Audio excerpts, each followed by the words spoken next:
Hey everyone, सो कैसे हैं आप सभी? ऐसा है आप सभी अच्छे होंगे, मस्त होंगे, स्वस्थ होंगे और जोर शोर से आप सबकी पढ़ाई चल रही होगी। सो गाइस, आज से हम अगत तंत्र सब्जेक्ट को स्टार्ट करने जा रहे हैं, जिसमें अगत तंत्र का पहला चैप्टर जो कि कॉन्सेप्ट ऑफ अगत तंत्र, इसे हम स्टार्ट करने जा रहे हैं।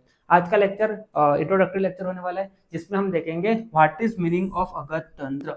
व्हाट इज मीनिंग ऑफ अगत तंत्र यानी कि अगत तंत्र की परिभाषा को देखेंगे, साथ में हम इसकी व्युत्पत्ति को देखेंगे, इसकी निरुक्ति को देखेंगे। ठीक है, इस तरह से आज का लेक्चर इंट्रोडक्टरी लेक्चर होने वाला है। आप यहाँ पर देख भी सकते हैं, इंट्रोडक्शन ऑफ अगत तंत्र, ये आज का टॉपिक है हमारे लेक्चर का। ठीक है, नेक्स्ट आने वाले लेक्चर में अकॉर्डिंग टू एनसीआईएसएम जो जो भी टॉपिक दिए गए हैं इस चैप्टर के, उनको हम कवर करेंगे, एक भी टॉपिक को हम नहीं छोड़ेंगे। ठीक है, तो इस तरह से 7 से 8 लेक्चर में हम अगत तंत्र का ये जो पहला चैप्टर है कॉन्सेप्ट ऑफ अगत तंत्र, इसे हम पूरा फिनिश कर देंगे। ठीक है, तो चलिए टाइम को ज्यादा वेस्ट न करते हुए हम टॉपिक को स्टार्ट करते हैं। सो गाइस, जैसे कि आप सभी को पता है, there are 8 branches of Ayurveda, है ना। आप सभी जानते हैं there are 8 branches of Ayurveda, 8 branches of Ayurveda, जिसे हम अष्टांग आयुर्वेद के नाम से भी जानते हैं। ठीक है, जिसे हम अष्टांग आयुर्वेद के नाम से भी जानते हैं। तो कौन कौन सी वो शाखाएं हैं, कौन कौन सी वो 8 शाखाएं हैं, तो याद करिए, फर्स्ट ईयर में आपने अष्टांग आयुर्वेद का जो पहला चैप्टर था आयुष कामीय अध्याय, वहां पर आपने एक श्लोक पढ़ा था, काय बाल गृह ऊर्ध्वांग शल्य दंष्ट्रा जरा वृष। इस प्रकार से टोटल 8 ब्रांचेस होती है। तो पहली कौन सी है? पहली है काय चिकित्सा, दूसरी ब्रांच है बाल चिकित्सा, तीसरी ब्रांच है गृह चिकित्सा, चौथी है ऊर्ध्वांग चिकित्सा, पांचवी है शल्य चिकित्सा, छठी है दंष्ट्रा चिकित्सा, है ना, काय बाल गृह ऊर्ध्वांग शल्य दंष्ट्रा, सातवीं है जरा और आठवीं है वृष।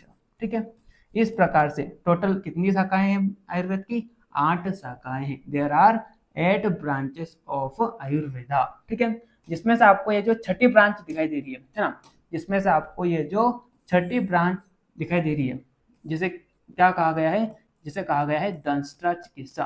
कौन सी है वो? दंष्ट्रा चिकित्सा।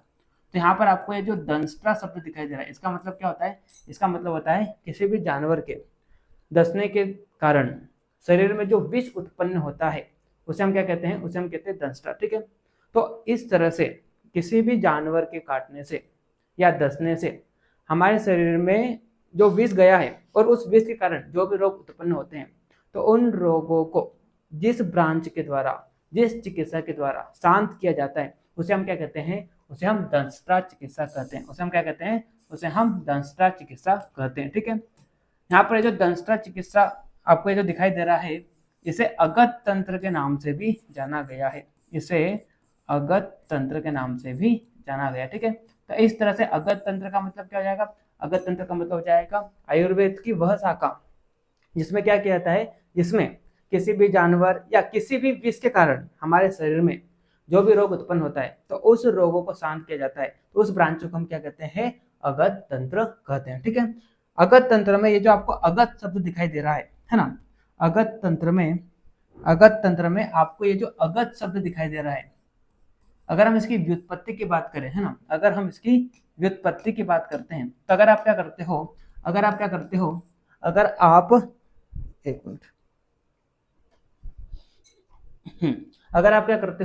आप गद धातु में, है ना, अगर आप गद धातु में अ उपसर्ग और अच प्रत्यय करते हो, तो इसे क्या बना है? इससे अगध बना है। ठीक है, यहाँ पर आपको जो गद शब्द दिखाई दे रहा है, इसका मतलब क्या होता है? इसका मतलब होता है रोग या पीड़ा या विष। ठीक है, तो इस तरह से अगध का मतलब क्या जाएगा? अगध का मतलब हो जाएगा रोग रहित। जो गद का मतलब क्या होता है? रोग, और अ का तात्पर्य किसे लिया गया? रहित से। ठीक है, तो इस प्रकार से अगध का मतलब क्या हो जाएगा? अगध का मतलब हो जाएगा रोग रहित या पीड़ा रहित या विष रहित। ठीक है, तो आप देखिए यहाँ पर नोट्स में देखिए अगध शब्द की अगर हम बात करते हैं तो इसकी व्युत्पत्ति कैसे हुई है। तो अगर आप क्या करते हो, ये जो गद धातु दिखाई दे रही है, जिसका मतलब क्या होता है, जिसका मतलब होता है रोग या पीड़ा, ठीक है, या विष, ठीक है। तो इस गद धातु में अगर आप क्या करते हो,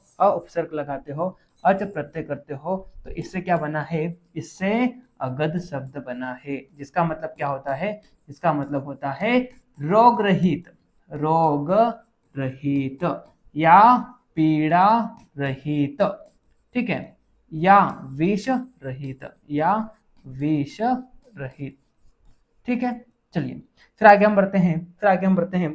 जैसे कि मैंने आपको बोला कि देयर आर 8 ब्रांचेस ऑफ अगध तंत्र, जिसमें आयुर्वेद, ठीक है, जिसमें से अगध तंत्र जो है वो 8 शाखाओं में से एक शाखा है, ठीक है। आयुर्वेद की इस शाखा को विष तंत्र के नाम से भी जाना जाता है। इसके अलावा अलग अलग आचार्यों ने इस शाखा को अलग अलग नाम से संबोधित किया है। जैसे कि बात करते हैं दंष्टा चिकित्सा, किसी आचार्य ने इसे विश्व वैद्यक चिकित्सा के नाम से जाना है, किसी आचार्य ने विश्व विद्या कहा है, किसी आचार्य ने इसे जांगुलिक के नाम से जाना है, ठीक है। चलिए फिर आगे हम बढ़ते हैं। अगर हम इसकी निरुक्ति की बात करते हैं तो अगध शब्द की निरुक्ति किससे हुई है, तब देखिए यहाँ पर न अस्ति गदो यस्य, यानी कि निरोग या रोग रहित, इसे क्या कहा गया है, अगध कहा गया है, ठीक है। इसके अलावा यहाँ पर इसकी एको निरुक्ति बताइए, यहाँ पर एको निरुक्ति बताइए, क्या बोले यहाँ पे, न अस्ति गदोय अस्मात्, यानी कि विष नाश करने का जो विज्ञान है उसे क्या कहते हैं, उसे अगध कहते हैं,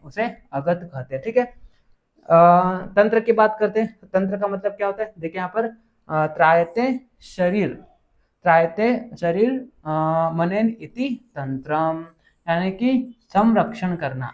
तंत्र का मतलब क्या होता है, तंत्र का मतलब होता है संरक्षण करना या सुरक्षा के उपाय,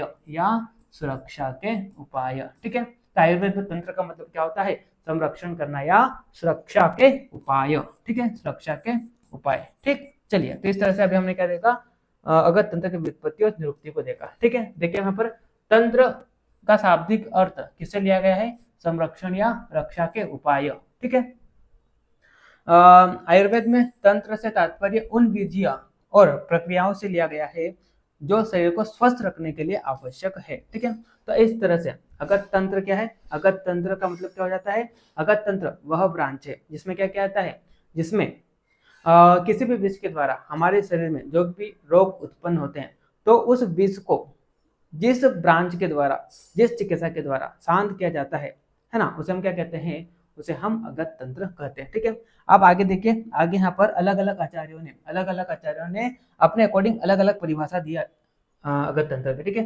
तो सबसे पहले हम बात करते हैं आचार्य सुश्रुत के अनुसार। तो आचार्य सुश्रुत ने अगध तंत्र की परिभाषा बताते हुए क्या बोला, तो आप यहाँ पर देखिए, अगध तंत्र नाम सर्प कीट लुता मूषक आदि दष्ट विष व्यंजनार्थम विविध विष संयोग, हम मतलब लगा लो, ठीक है। हाँ, तो असंयोग उपशमनार्थम च, ठीक है। यहाँ पर क्या बोला, आचार्य सुश्रुत ने बोला कि अगध तंत्र आयुर्वेद की वह ब्रांच है जिसमें सर्प का मतलब क्या होता है, सांप, है ना। कीट का मतलब होता है कीड़े, ठीक है। लूता का मतलब क्या था, लूता का मतलब होता है स्पाइडर, यानी कि मकड़ी के काटने के द्वारा जो जहर उत्पन्न होता है, ठीक है। और मूषक यानी कि चूहा, ठीक है, रेट विनोम जिसे कहते हैं इंग्लिश में, ठीक है।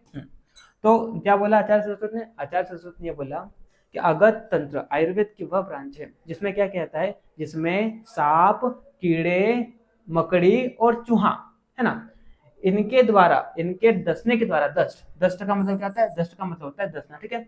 तो इनके डसने के द्वारा हमारे शरीर में जो भी लक्षण उत्पन्न होते हैं, इसके अलावा विविध विष का मतलब क्या होता है, अलग अलग प्रकार के विष, जैसे की बात करते हैं कृत्रिम विष का मतलब क्या होता है, कृत्रिम विष का मतलब होता है मैन मेड पॉइजन, है ना। इसके अलावा संयोगज विष, है ना, संयोगज विष का मतलब क्या होता है, इसको आप समझने की कोशिश करो। देखो, संयोगज विष का मतलब ये होता है कि जैसे कि मान लो कोई पदार्थ है, अगर आप उस पदार्थ को क्या करोगे, अकेले खाओगे, जैसे मान लो 2 पदार्थ है ना, तो इन दोनों पदार्थों का अगर आप अलग अलग खाओगे, है ना, या कुछ इंटरवल बाद खाओगे, तो वो आपके लिए कैसा रहेगा, हितकर रहेगा। लेकिन अगर आप इन दोनों पदार्थों को, क्योंकि कोई सारे पदार्थ ऐसे होते हैं अगर उनको मिला दिया जाए और फिर उसका सेवन करे तो वो एक प्रकार से पॉइजन की तरह एक्ट करते हैं, ठीक है। तो इस प्रकार से सांप के द्वारा, कीड़े के द्वारा, मकड़ी के द्वारा या चूहे के द्वारा डसने से या अलग अलग प्रकार के विष के द्वारा या संयोगज विष के द्वारा हमारे शरीर में जो भी लक्षण उत्पन्न होते हैं तो उन लक्षण को शमन करने की जो चिकित्सा है उसे हम क्या कहते हैं, उसे हम अगत तंत्र कहते हैं, ठीक है। अब देखिए यहाँ पर हिंदी में देखिए, अगत तंत्र आयुर्वेद की उस शाखा का नाम है जिसमें सर्प यानी कि सांप, कीट यानी कि कीड़ा, लूत यानी लूता मतलब स्पाइडर, मूषक यानी कि रेट विनोम, ठीक है, कि काट लेने पर उत्पन्न लक्षण तथा विविध प्रकार के विषयों से प्राणियों में उत्पन्न हुए लक्षणों का शमन करने के लिए जो चिकित्सा है उसे हम क्या कहते हैं, उसे हम अगत तंत्र कहते हैं, ठीक है। चलिए आगे हम बात करते हैं। आगे आचार्य चरक ने अगत तंत्र की परिभाषा बताते हुए क्या बोला, यहाँ पर चरक ने 3 बातें बोली। देखिए यहाँ पर विष, गर और वैरोधिक प्रशमनम, यानी कि विष का, गर का और वैरोधिक, इनका शमन करने की जो चिकित्सा है उसे क्या कहते हैं, उसे अगत तंत्र कहते हैं। यहाँ पर विष का मतलब क्या होता है, विष का मतलब होता है जहर, ठीक है। गर का मतलब क्या होता है, गर का मतलब ऐसा मिश्रण, है ना, ऐसा मिश्रण जो कि क्या हो, जो विषैला हो, जो विषैला हो, ठीक है। और वैरोधिक का मतलब क्या होता है, वैरोधिक का मतलब ये होता है कि ऐसा आहार या द्रव्य जिसके सेवन से क्या हो जाता है, जिसके सेवन से आपके शरीर में बेचैनी होती है, ठीक है। तो इन तीनों का शमन करने की जो चिकित्सा है उसे हम क्या कहते हैं, अगत तंत्र कहते हैं। ये आचार्य चरक ने अगत तंत्र की परिभाषा बताते हुए बोला, ठीक है। आचार्य हरित के अनुसार देखिए इन्होंने क्या बोला, तो सर्प, वृश्चिक, लूतानाम विष उपशमनी तुया, यानी कि यहाँ पर हरित ने ये बोला सर्प यानी कि सांप, वृश्चिक का मतलब क्या होता है, बिच्छू, और लूता यानी कि स्पाइडर, मकड़ी, ठीक है।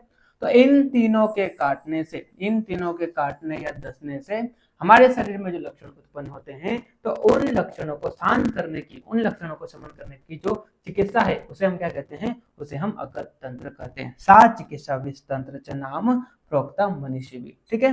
चलिए फिर आगे हम बढ़ते हैं, ठीक है। आगे आचार्य वाग्भट की बात करते हैं। तो आचार्य वाग्भट ने अगत तंत्र को दंष्ट्रा चिकित्सा के नाम से जाना है, ठीक है। दंश से उत्पन्न हुए विष के लक्षणों की जो चिकित्सा जिसके द्वारा की जाती है उसे हम क्या कहते हैं, उसे हम अगत तंत्र कहते हैं। यहाँ पर आचार्य वाग्भट की बात करें तो आचार्य वाग्भट ने अगत तंत्र को दंष्ट्रा चिकित्सा के नाम से कहा है, ठीक है। और यहाँ पर यह बोला गया है कि किसी भी जानवर के डसने के कारण हमारे शरीर में जो विष गया है और उस विष के कारण जो भी रोग उत्पन्न होते हैं तो उस रोग को शांत करने की जो चिकित्सा है उसे हम क्या कहते हैं, उसे हम अगत तंत्र कहते हैं, ठीक है। चलिए फिर आगे हम बढ़ते हैं। आगे यहाँ पर आचार्य ढलन के अनुसार देखें, यहाँ पर उन्होंने क्या बोला, देखिए यहाँ पर अगदो विष प्रतिकार तद अर्थ तंत्रम अगध तंत्र, यहाँ पर क्या बोला, विष का प्रतिकार करने के साधन को क्या कहा गया है, अगत तंत्र कहा गया, ठीक है। तो इस प्रकार से अलग अलग आचार्यों ने क्या किया है, अगत तंत्र की परिभाषा दी, ठीक है। तो आज का लेक्चर एकदम इंट्रोडक्टरी लेक्चर था जिसमें हमने अगत तंत्र क्या है ये देखा, ठीक है। नेक्स्ट आने वाले लेक्चर में बाकी की जो टॉपिक है उनको हम कवर करेंगे, ठीक है। आई होप आपको लेक्चर समझ में आया होगा, ठीक है। एकदम आसान से लेक्चर था, इंट्रोडक्टरी लेक्चर था, इसलिए मैंने बहुत ही कम यहाँ पर आपको पढ़ाया है ना, क्योंकि ये इंट्रोडक्टरी है। अब आगे आने वाले जो लेक्चर है वहाँ पर मैं इनकी फ्रीक्वेंसी बढ़ाऊंगा, साथ में टाइम पीरियड भी बढ़ाऊंगा और बहुत ही जल्द हम क्या करेंगे, अगत तंत्र का जो पहला चैप्टर है इसे हम कवर कर लेंगे, ठीक है। चलिए मिलते हैं नेक्स्ट लेक्चर में, तब तक के लिए okay bye, see you again.